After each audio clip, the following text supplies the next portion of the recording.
단기적으로 슈팅돼서 통과 위쪽으로 갈 수는 있지만 분명히 다시 내려온다 생각하고 있거든요. 왜냐하면 2분기까지는 기업 실적들이 괜찮았지만 3분기의 기업 실적들이 좋기가 어렵다.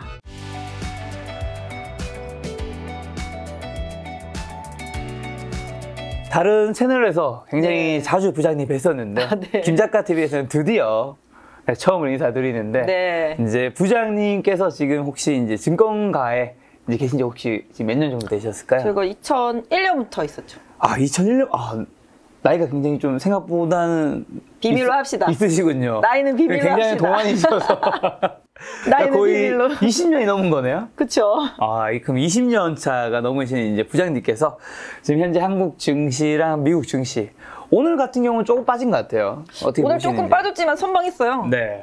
뭐 아까 2490까지 갔다가 이제 올라와서 2508 이렇게 끝났는데 뭐 상대적으로 외국인이 거래소 잡아주면서 상대적으로 좀 선방을 했어요. 처음에는 좀 약간 무너지려나? 뭐 이런 느낌이었지만 후반에 쭉쭉 밀고 들어오면서 상대적으로 좋았던 것 같아요. 외국인들이 오늘 보니까 이제 삼성전자 많이 샀고 뭐 오늘 좀 빠지긴 했어도 오히려 현대차 사주고 네, 그런 부분들이 있었고 게임주도 좀 일부 사주고 뭐 이런 부분들이 좀 있었습니다. 그리고 시장 자체는 뭐 계속 주도력이 있었던 뭐 방산주들이 좀 좋았었고 그다음에 좀 원전주들이 좀 잘 버텼고 최근에 좀 강관업체라든지 피팅업체들이 상당히 강한 편인데 이쪽들이 오늘도 좀 급등을 하면서 확실히 좀 가스 부족, 막 이런 에너지 부족 이런 거에 대해서 좀 민감하게 시장이 좀 움직이면서 해당 섹터주들이 좀 강했던 것 같아요. 상대적으로 뭐 반도체도 최근에 뭐 맨날 안 좋은 얘기만 나오잖아요. 어제 미국도 반도체 지수 많이 빠지고 안 좋은 얘기 나오지만 실질적으로 반도체 관련주들도 여기서 다시 뚜껑 열어보면 실적 다 좋거든요.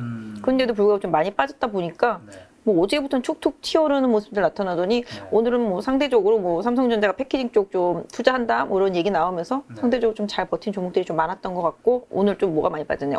플랫폼 쪽들도 좀 빠졌었죠. 네이버랑 카카오 뭐 이런 거 좀 빠졌다가 사실 또 카카오는 마지막에 조금 낙폭 줄이면서 끝났고 좀 규제가 사실 좀 풀어줄 것 같았는데 안 풀어주고 오히려 더 규제 뭐 이런 식의 느낌 이렇게 나오면서 좀 빠졌습니다. 뭐 네이버라든지 카카오에서 저희 이제 송금 있잖아요. 그거를 갖다 조금 약간 기사에는 뭐 아예 뭐 못 쓰는 것처럼 나왔지만 내용을 읽고 보니까 좀 약간 불편해지는 부분들, 뭐 약간 개인 인증 같은 거 좀 해야 되는 부분이 생겨서 약간 좀 불편해지는 부분들이 좀 생기는 것 같더라고요. 그런 부분들 때문에 조금 조정을 받았었지만 그닥 나쁘진 않았었고, 뭐 전체적으로 약간 뭐랄까요?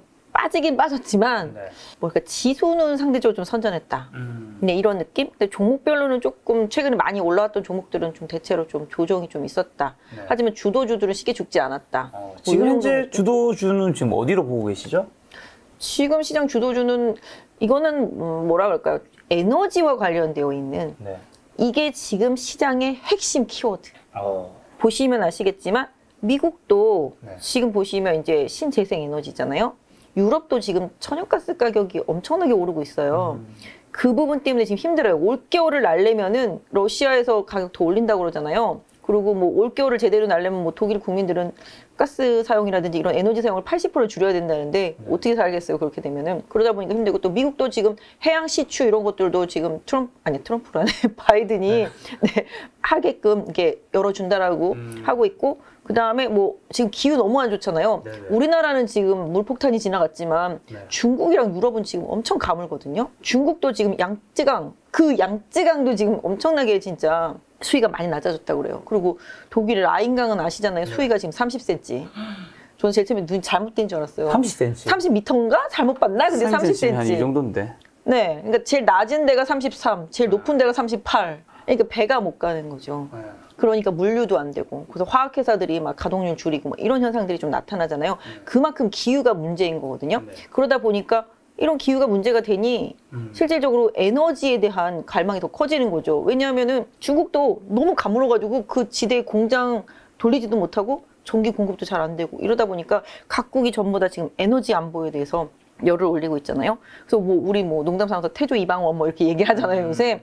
그렇다시피 지금은 절대적으로 에너지에 뭔가, 그러니까 큰 줄기가 에너지면 그 옆에 이제 잔뿌리들, 뭐 태양광이 될 수도 있고 풍력이 될 수도 있고 수소가 될 수도 있고 전력 뭐 공급 배선 이런 쪽이 될 수도 있고 가스가 될 수도 있고 뭐 가스를 공급해야 되는 뭐 강관이라든지 피팅이라든지 뭐 이런 쪽 종목들, 뭐 수소도 아까 말씀드렸지만 이런 식으로 그 큰 줄기가 이 에너지라는 거에 이렇게 연결고리가 있는 것들이 가장 강한 거죠. 배터리도 마찬가지가 되겠죠. 배터리 뭐 원 소재도 마찬가지가 되겠고 전기차 다 마찬가지잖아요. 그래서 지금은 그런 쪽들이 지금 시장의 근간이라고 할 수 있겠죠. 또 그쪽에 뭔가 연결고리가 있어야지만 시장에서 주도적으로 움직여요. 조선도 마찬가지예요. 조선도 배가 많이 만들어진다는 것 자체가 컨테이너선이 아니거든요. 대부분이 다 LNG선 뭐 이런 식이란 말이죠.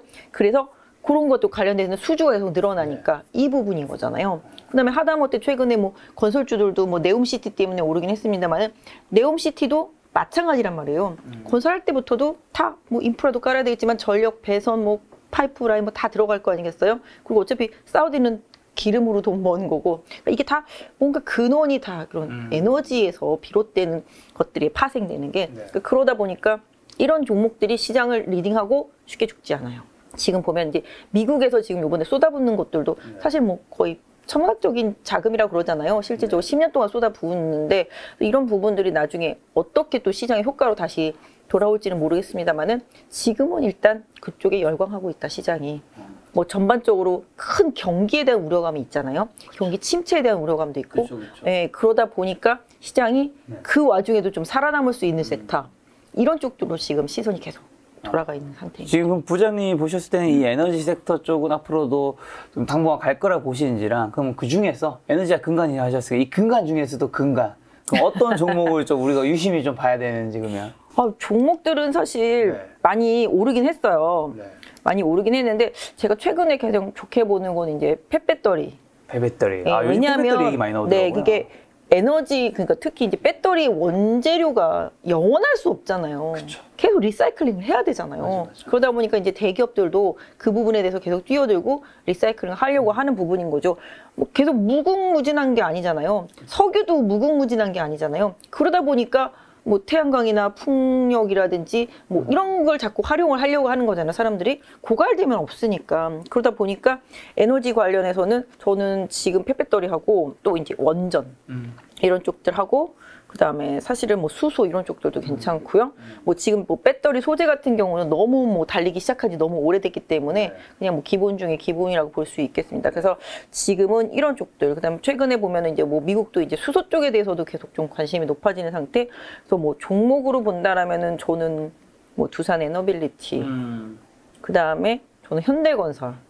현대건설이 왜라고 할 수 있겠지만 현대건설 원전 건설 하거든요. 그리고 뭐 나중에 뭐 네옴시티에서 저는 좀 수혜도 볼 수 있는 상태라고 좀 보고 있어요. 그래서 두산 에너빌리티, 현대건설 이런 것도 괜찮고 최근에 좀 집중적으로 좀 기관이 사고 있는 두산 퓨어셀 이런 것들도 좀 조정이 들어오면은 좀 가격 메리트가 좀 있을 수 있을 거라고 보고 있고 뭐 폐배터리 쪽에서는 이제 뭐 지금 코스모화학 그다음에 뭐 에코프로, 성일 하이텍이죠. 그런 것들이 지금 주도적으로 좀 움직이고 있습니다. 그다음에 뭐 2차 전지 쪽에서는 포스코 케미칼 하고 LG 화학 네, 이런 쪽들이 소재 쪽에서는 좋다라고 생각을 하고 있고요. 지금 사실 또 양극재는 살짝 저는 조금 지금은 좋지만 약간 애매한 게 미국이 중국산 소재를 쓰거나 뭐 이러면은 보조금 안 준다고 막 그러잖아요. 그러다 보니까 국내 이제 배터리 소재 업체들이 대부분 다 중국 소재를 많이 써요. 이런 거에 대한 고민이 상당히 좀 깊은데 그래서 오히려 2차 전지 소재 쪽에서는 양극재보다는 음극재라든지 아니면 첨가재라든지 이런 쪽들이 조금 더 유리할 수 있겠죠. 중국산이랑 좀 약간 거리가 있는 상태니까 그런 부분들이 조금 더 요새 좋고 그다음에 2차 전지 장비주들도 왜냐하면 지금 미국에 공장을 지어야 되잖아요. 그쵸. 2025년이나 돼야지 뭐 현대도 뭐 그렇고 막 다 마찬가지가 되는데 전기차 생산하는 것도 마찬가지지만 뭐 SK온이라든지 LG 에너지 솔루션이라든지 다 지금 공장을 짓고 있는 상태인데 계속 장비 발주가 나가니까 그 장비주들 같은 경우 지지난주인가 보다 SK온도 한 8천억 정도 장비 발주를 했거든요. 그러다 보니까 이제 SK온 벤더들도 상당히 좀 많이 움직인 상태거든요. 그래서 그런 부분들 생각해 본다라면은 지금 많이 올랐기 때문에 좀 부담스러운 가격들이 분명히 있어요. 분명히 부담스러운 가격들은 있지만 좀 조정이 들어왔을 때 그 주도주들이 주도력을 쉽게 놓지는 않을 거다. 지금 기관도 외국인도 우리나라 제조업 같은 경우 좋지 못하니까 중국 지금 제조업 지표 안 좋잖아요. 중국 소비 지표도 안 좋잖아요. 그럼 결론적으로 뭐예요? 중국 소비 지표 안 좋고 중국의 제조업 지표가 안 좋으면 우리나라 기업들이 좋을 수가 없어요. 다 중국에 수출해서 또 뭐 중간재를 만들어서 수출해야 되니까 중국 자체의 넘길 수가 없다라면 그 기업들은 실질적으로 줄 수밖에 없잖아요, 매출이. 그래서 최근에 뭐 지표 나오는 거 보시면 아시겠지만 중국이 수출은 늘었는데 거꾸로 우리나라가 중국에 수출하는 거는 줄고 수입하는 건 좀 늘고 거꾸로 이런 현상들이 나타나서 지금은 제조업은 좀 힘들 수밖에 없다. 제조업은 힘들 수밖에 없고 하반기에 침체에 대한 대비를 계속 해야 되는 상황이고 그러다 보니 시장도 이 경기 침체랑 별로 상관없어. 그다음에 돈은 계속 풀어야 돼. 지금 현재 상황은 이러저러해. 그러니 이쪽은 어쩔 수밖에 클 수밖에 없어. 침체를 더 안 만들기 위해서도 이쪽에 돈을 투입하는 거잖아요. 지금 시장이. 미국도 마찬가지잖아요. 지금 경기 침체, 인플레 방지법이잖아요, 이게. 그러기 위해서 돈을 계속 투입하는 거니까 어쩔 수 없어요.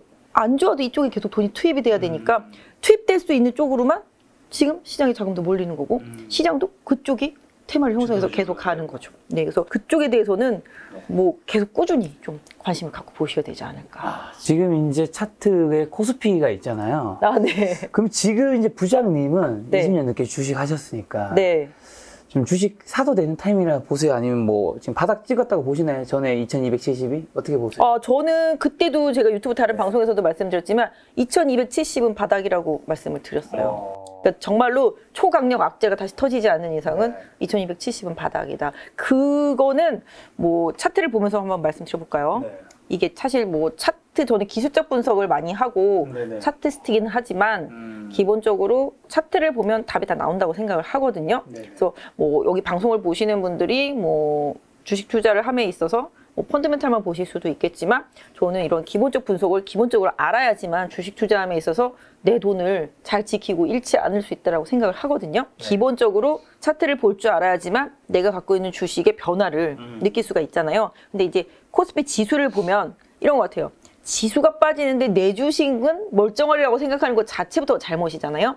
그래서 실질적으로 예전에 있죠. 3,300 갔을 때 꺾일 때부터 계속 못 넘어갔거든요. 반등할 때마다. 그래서 이제는 좀 한계가 왔다라는 생각을 했었어요, 작년에. 근데 기본적으로 제가 이번에 2270을 바닥이라고 말씀드리는 가장 큰 근거는 여기 이 부분인데 여기 보시면 3번 정도 저점이 찍히잖아요. 보이시죠? 네네네. 그러니까 여기 보시면 여기 고점이 있었잖아요. 이 고점이 이렇게 급락을 한번 나왔었다가 그 다음에 이제 요즘 코로나잖아요. 코로나 이후에 튀어오르면서 이 고점을 강하게 뚫고 올라갔다가 지금 3번 정도 리바운딩을 했거든요. 그러니까 3번 정도 지지를 받았다라는 것 자체는 이 가격대에서는 저가 매수가 들어온다는 뜻이죠. 진바닥에 가깝다. 그래서 이 가격대 이번에도 여기서 지금 반등을 하고 있잖아요. 그래서 다음번에 만약에 조정이 들어왔을 때 다시 바닥을 잡는다라면은 작가님은 만약에 차트를 보면서 어느 정도에서 그림으로 봤을 때 지지선을 저기요 지금 선 꺼져 있는데 여기? 2270. 네. 여기? 아니. 아닌가요?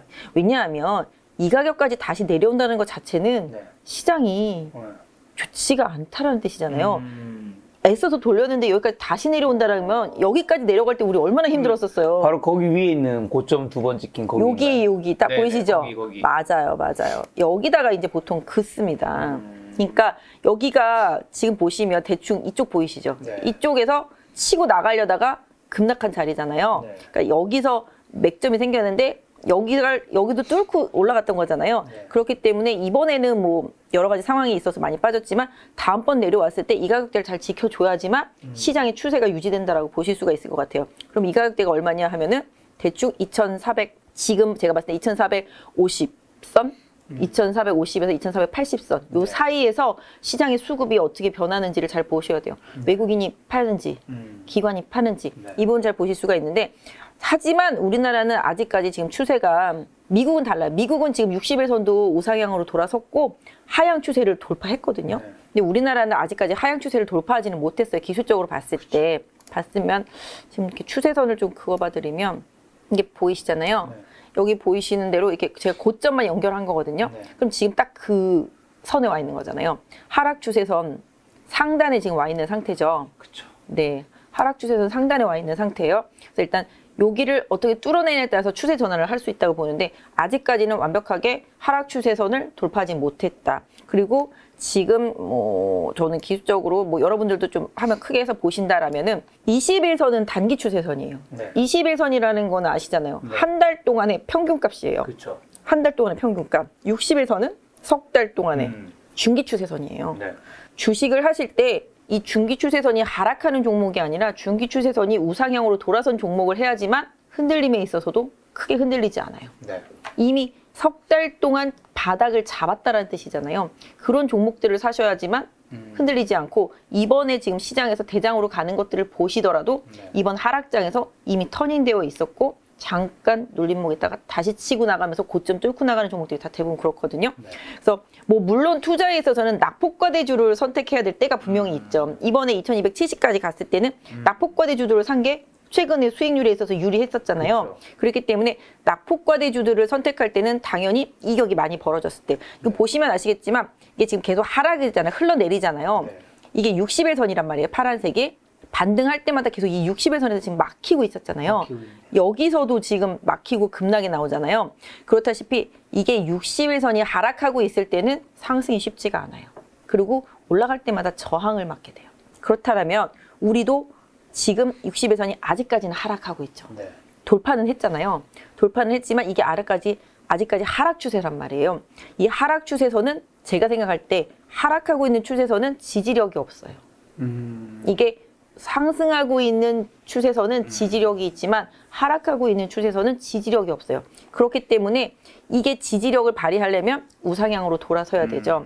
이 60일선이 우상향으로 지금 20일선은 지금 우상향으로 돌아섰잖아요. 네네. 단기 추세는 돌아섰고 단기 추세가 지금 골든 크로스가 나 있는 상태잖아요. 네. 하지만 이 중기 추세선은 아직 안 돌아갔어요. 그렇기 때문에 이게 돌아서야 시장이 진정한 상승 추세로 전환을 했다라고 볼 수가 있는 거죠. 이 추세선을 돌리는 길은 두 가지. 두 가지. 이 60일선을 사이에 두고 왔다 갔다 하면서 시간을 끌으면 플랫해지겠죠. 플랫해지다가 올라가기 시작하면 터닝을 하겠죠. 그렇죠. 예. 이 위에서 이제 넘나드는 거죠. 그러면 이제 평균값이 올라가니까 또 그거 아니면은 주가가 한번 급등을 하는. 급등을 하면 갑자기 수치가 좋아지겠죠. 그쵸. 평균값이니까. 그쵸. 그러면 확 돌아서겠죠. 60일선이. 그래서 그 두 가지인데 지금 제가 봤을 땐 저는 좀 갭을 좀 잘 중요시해요. 갭 이론을 되게 중요시해요. 그래서 이번에도 항상 제가 방송할 때 말씀드렸을 때 2550 전후로 해서 좀 저항이 나올 거다. 거기서 추가적으로 오버슈팅 될 수는 있는데 기본적으로 오버슈팅 되면은 지수보다 오버슈팅 돼 있는 종목들은 좀 차익 실현 내지 또 상대적으로 지수보다 언더한 종목들은 지수 쪽으로의 방향을 트는 순환매 반등 이런 부분을 좀 말씀드리고 있는데 여기 보시면 하락하는 과정 중에서 여기 구멍이 나 있잖아요. 네네. 네, 이게 딱 2,580 정도 되는 것 같아요. 네. 그리고 여기가 이제 2,550 정도 되니까 이 갭을 메꾸지 않고 일단은 지금 딱 막혀 있는 상태잖아요. 네. 근데 보통 하락할 때 나 생긴 갭은 메꿔요. 그래서 이런 거 있죠. 주식할 때 아, 나 물렸어. 너무 고점이야. 뭐 이런 생각 하실 수도 있지만 내가 갖고 있는 종목에 이런 갭이 상단에 있으면 언젠가는 메우러 간다. 저는 그런 생각을 하거든요. 반대로 많이 오른 주식이지만 이 하락 쪽에 갭이 있었다. 안 메꾸고 올라간 갭이 있었다 그러면 저 갭도 반드시 다시 메우러 내려온다는 그런 생각으로 저는 사실은 기술적 분석을 하거든요. 이번에도 보시면 갭이 두 개가 있단 말이죠. 여기도 있고 여기도 있단 말이죠. 네. 보이시죠? 그래서 이 갭은 솔직히 가까이 있는 갭은 바로 메꿔주는 게 사실 좋긴 해요. 하지만 안 메꾸면 결과적으로 나중에 또 내려가서 메꿀 가능성이 있기 때문에 올라갈 때 괜히 불안해요. 네. 내려갈 게 뻔하다라고 저는 이제 그렇게 분석을 하기 때문에 그래서 기본적으로 지금 제가 생각할 때는 여기에 2,300대잖아요. 네. 아주 안 좋게 말하면 나쁜 상황이 생기면 여기 2,400을 살짝 깰 수도 있는 상황. 네. 근데 이 부분도 고려해 보실 수가 있겠고 이 중간에 여기 보시면 이 갭이 있잖아요. 이 갭도 2,400까지거든요. 그러니까 결과적으로 봤을 때 뭔가 충격적인 사건이 있어서 한번 갔다 오면은 이 저점을 높이는 저점이 생기면서 터닝하기가 좀 좋아지겠죠. 그래서 기본적으로 뭐 다들 그러잖아요. 그러니까 뭐 이렇게 N자형인데 뭐 버터플라이형인데 뭐 이러면서 짝꿍댕이 보통 이렇게 말을 하잖아요. 왼쪽이 낮고 오른쪽이 살짝 높은 그래서 그런 저점 형성. 근데 이 갭은 지금 안 메꿔도 나중에 메꿀 수는 있고 뭐 언젠가 뭐 10년 뒤에 메꿀 수도 있고 뭐 그렇긴 해서 당장 뭐라고 할 수는 없지만 지금 제가 생각할 때 그냥 시장이 바로 치고 가기에는 아직까지 좀 부족함이 많다. 왜냐하면 2분기까지는 기업 실적들이 괜찮았지만 3분기의 기업 실적들이 좋기가 어렵다. 좋기 어렵나요? 아까 말씀드렸잖아요. 네. 제조업들은 힘들다고. 중국의 제조업 지표랑 소비 지표가 안 좋다고. 안 좋잖아요. 네. 그렇기 때문에 지금 시장을 걱정하시는 분들은 3분기 실적에 대한 고민을 계속 하는 거예요. 그러니까 긍정론으로 보시는 분들은 이제 뭐 최악을 지났고 지금 인플레 지표도 꺾였고, 그죠? 뭐 인플레 지표도 꺾였고, 미국의 이제 뭐 임금이라든지 고용 지표가 괜찮으니 연준이 스탠스를 자이언트 스텝이 아니라 이제 조금씩 빅 스텝, 그다음에 뭐 베이비 스텝 이런 식으로 조금씩 옮겨갈 거다. 그러면 연착륙을 해서 괜찮아질 거다. 이렇게 말하는 사람들은 시장 좋게 보는 사람들인 거고, 안 좋게 보는 사람들은 지금 유럽의 물가 지표를 봐라. 상승이 장난 아니잖아요. 아까 제가 봤는데 영국인가는 10% 넘더라고요. 9.1이었나? 아니 10%였나? 아무튼 그랬었어요. 아무튼 그렇게 높았었어요. 우리나라만 그냥 좀 낮은 거예요, 상대적으로. 그런 상황이긴 한데, 뭐 아시다시피 미국도 이번에 8.5 나왔었잖아요. 근데 그것도 이제 9점대에서 놀다가 내려온 거잖아요. 네, 그런 상태인 건데 절대적인 수치가 높다는 거지 일단. 절대적인 수치가 높은 상태인 건데 또 지금 이제 계속 돈을 풀어가지고서 뭔가 지금 하려고 하는 거잖아요. 그러니까 연준은 돈을 쓸어 담으려고 하고 있는데 금리를 계속 올리고 있는데 바이든은 또 계속 이제 보조금을 줘서 풀고 있는 거잖아요. 뭐 이런 부분들이 충돌이 되면은 뭐 어떻게 결과를 나올지는 좀 봐야 되겠습니다만은 그만큼 경기 침체로 가는 게 두려운 거잖아요. 근데 지금의 유럽 돌아가는 상황을 보면 미국보다 유럽이 훨씬 더 지금 위험하단 말이에요. 그러고 뭐 중국의 부동산 문제.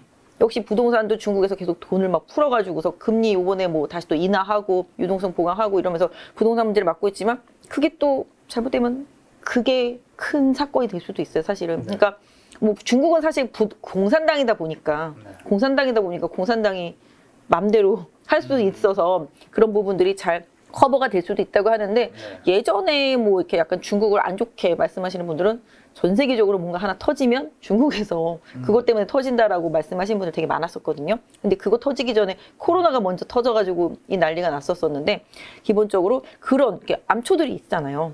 유럽에 대한 경기에 대한 그런 부분들, 그다음에 중국 부동산에 대한 부분들, 이런 부분들이 다 사실은 좀 부담인 부분이고 바이든도 지금 뭐 11월 달에 중간선거 있기 때문에 지금 죽기 살기로 지금 막 하고 있는 거잖아요. 그러니까 이런 부분들로 인해서 시장에서는 뭐 해당 그쪽 섹터주들이 지금 이제 치고 나가는 건데 실질적으로 아까 말씀드린 대로 기업 실적들이 안 좋아지면은 사실 지금 삼성전자도 지금 재고가 장난이 아니라고 그러더라고요. LG전자도 재고 상당히 많고 그러니까 대기업도 지금 재고 엄청 많은 상태예요. 사람들이 위기가 오니까 소비를 일단 줄이는 거잖아요. 당장 급하지 않은 것들 소비를 줄이는 거예요. 네, TV 뭐 굳이 큰 걸로 바꿔서 뭐해 뭐 이런 거잖아요. 조금 화질 좋아진다고 뭐 이런 식이잖아요.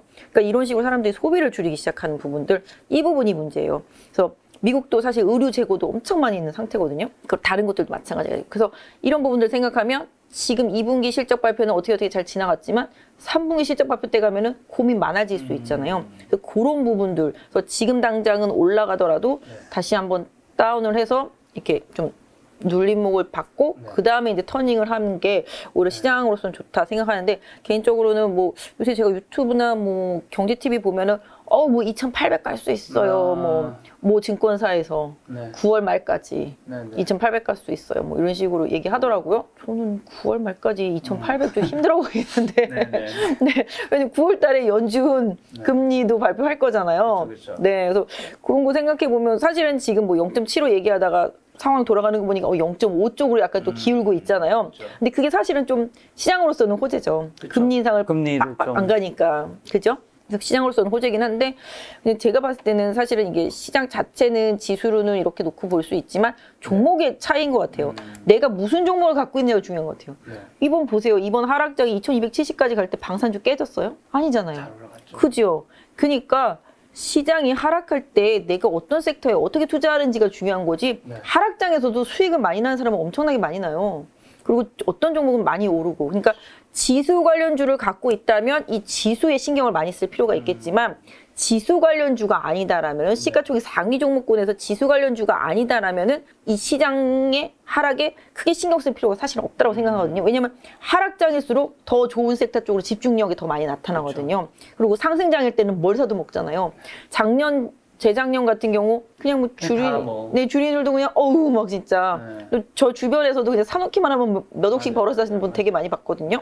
그렇기 때문에 상승장에서는 누구나 다 먹을 수 있지만 하락장에서는 대비를 잘해서 공부를 좀 많이 해놓으셔야 되고 집중력을 가지고 기관이나 뭐 외국인이 선호하는 그런 섹터를 잘 골라 놓으셔야 되고 그 시장의 핵심이 되는 섹터 안에 있어야지만 손실도 피하고 수익도 계속 낼 수 있거든요. 그래서 아직까지는 하락 추세선은 아직 통과하지 못했지만 개인적으로는 여기서 단기적으로 슈팅돼서 위쪽으로 갈 수는 있지만 분명히 다시 내려온다 생각하고 있거든요. 그렇기 때문에 다시 내려왔을 때 이 하락 추세선의 이제 중단부가 되겠습니다. 보통 이 중단부를 잘 지지해 주는 게 중요하거든요. 네. 이렇게 보시면은 여기 중단부죠. 제가 아까 여기 갭으로 봐드렸던 부분에 그 앞뒤로 거예요 아마. 그래서 요 정도 그러니까 내려오더라도 이 하락 추세선을 안 깨고 다시 되반등을 해서 이 하락 추세선 상단을 다시 돌파하면 그때는 추세가 완전히 전환됐다라고 보시는 게 맞겠죠. 그래서 지수 관련주 투자하시는 분들은 요런 좀 기술적인 분석을 기본적으로 좀 해놓으시면 좀 투자하기가 좀 편하시죠. 그러니까 이런 거죠. 현대차가 며칠 전부터 못 가고 빌빌 거렸단 말이죠. 근데 지수가 2,550 왔는데 20만 원 못 넘고 있었어요. 근데 나는 그냥 기본적으로 기술적 분석을 했을 때 지수가 2,550 왔구나. 시가총액이 큰 현대차 최근에 좀 탄력이 떨어졌네. 그럼 난 좀 팔아놔야 되겠다 생각을 만약에 했다 쳐요. 근데 운 좋게 팔았는데 갑자기 그 보조금 이슈가 부각이 되면서 또 자율주행 사업 부분 뭐 분사 이슈가 부각이 되면서 급락이 나오잖아요. 이 사람은 그거를 미리 예상해서 팔지는 않았지만 의도대로 지수가 와서 지수 고점이 왔으니 나는 줄여야 되겠다라는 생각으로 팔았다라면은 상대적으로 다른 사람보다는 현금 확보도 해놓고 유리하게 해서 좀 더 현대차를 더 싸게 살 수 있는 기회를 다시 한번 잡을 수가 있는 거잖아요. 그러니까 그런 식으로 지수 관련주를 매매하시는 분들은 지수가 저항대에 오면 기계적으로 대응을 해줘야 되는 거거든요. 어쩔 수가 없어요. 왜냐하면 시장의 수급이라는 게 지수 관련주가 뭐예요? 지수의 합을 만들어낼 수 있는 종목들인 거잖아요. 지수가 빠지면 그 지수의 합을 만들어낼 수 있는 종목들은 빠질 수밖에 없는 게 당연한 거거든요. 그러니까 그렇게 뭐 지수 시가총액을 쫙 잘라놓고 그 관련주들은 지수에 맞게 그렇게 대응하시는 게 좋겠고, 다만 이제 아까 말씀드린 대로 강력한 테마주가 형성되어 있는 시장에 주도력이 있는 종목들은 오히려 조정이 왔을 때 그걸 또 기회로 활용하는 전략. 근데 조정이 왔는데 그 종목들이 조정받고 나서 반등이 안 나와. 그럼 주도력이 상실된 거잖아요. 그 다음에는 또 다른 주도주를 찾아내고 시장이 원하는 걸 또 찾아내는 전략. 이런 부분들로 그러니까 그런 것 같아요. 저도 주식을 20년 넘게 했지만 사실은 IMF 때부터 계속 주식을 했는데 사실 주식이라는 게 정말 절대적으로 가치가 싸질 때가 있잖아요.